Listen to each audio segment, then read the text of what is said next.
तो चलिए आज बात करते हैं सीखने के विज्ञान की। एक ऐसी कहानी जो सुनने में बड़ी सिंपल है लेकिन है बहुत गहरी। ये कहानी है एक साइंटिस्ट, एक कुत्ते और एक घंटी की। और पता है, इस एक कहानी ने हमारे सोचने के तरीके को हमेशा के लिए बदल दिया। अच्छा, एक सवाल है। क्या ऐसा हो सकता है कि सिर्फ एक घंटी की आवाज से किसी के मुंह में पानी आ जाए? सुनने में थोड़ा अजीब लगता है ना? पर यकीन मानिए, इसका जवाब एक बहुत ही सिंपल लेकिन कमाल के एक्सपेरिमेंट में छिपा है। तो इस कहानी के हीरो कौन हैं? वो हैं एक वैज्ञानिक, इवान पावलोव, और उनकी एक जबरदस्त जिज्ञासा।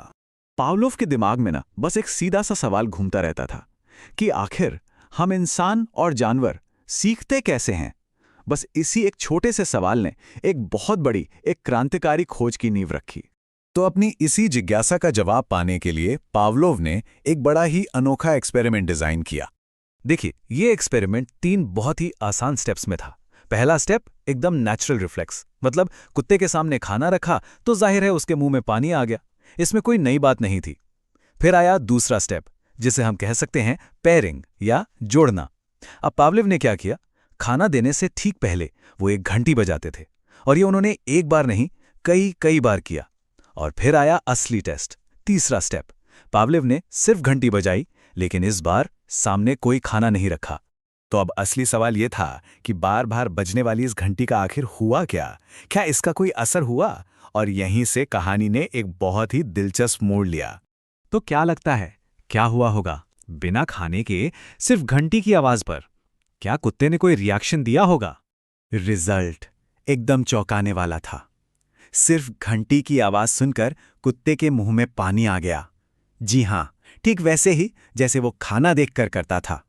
और ये जो चौंकाने वाली चीज हुई इसी को साइंस में खास नाम दिया गया है, क्लासिकल कंडीशनिंग। तो सवाल उठता है कि ये क्लासिकल कंडीशनिंग आखिर है क्या चीज? देखिए, ये सीखने का एक ऐसा तरीका है जिसमें 2 बिल्कुल अलग अलग चीजों को बार बार एक साथ लाया जाता है। और फिर नतीजा क्या होता है? कुछ टाइम बाद पहली चीज को देखते ही दिमाग वही रिएक्शन देता है जो पहले दूसरी चीज के लिए देता था। अगर इसे और भी आसान भाषा में समझें तो कुत्ते के दिमाग में एक नया कनेक्शन बना लिया था, एक नया लिंक उसके दिमाग में सेट हो गया था कि भाई घंटी बजी मतलब खाना आने वाला है। Bell is equal to food. अब उसके लिए घंटी सिर्फ एक आवाज नहीं थी, वो खाने का सिग्नल बन चुकी थी। और पता है सबसे मजेदार बात क्या है? ये कहानी सिर्फ कुत्तों की नहीं है, ये हम सबकी कहानी है। ये चीज रोज हमारी जिंदगी में होती है। चलिए एक बहुत ही कॉमन सा उदाहरण लेते हैं। जैसे पावलोव के कुत्ते के लिए घंटी एक सिग्नल थी, वैसे ही हम में से ज्यादातर लोगों के लिए सुबह का अलार्म क्लॉक एक सिग्नल है।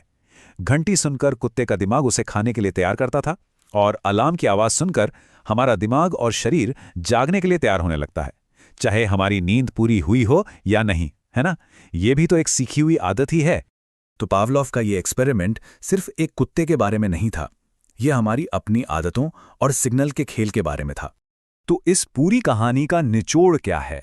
सीधी सी बात है, पावलोव ने हमें सिखाया कि हम सब सिग्नल्स और आदतों से सीखते हैं।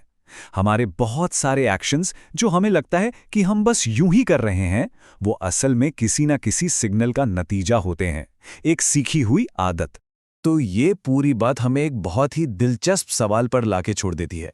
जरा सोचिए, हमारी अपनी जिंदगी में ऐसे कौन कौन से सिग्नल्स हैं जो हमारी आदतों को ऑटोमैटिकली ट्रिगर कर देते हैं? ये सोचने वाली बात है ना?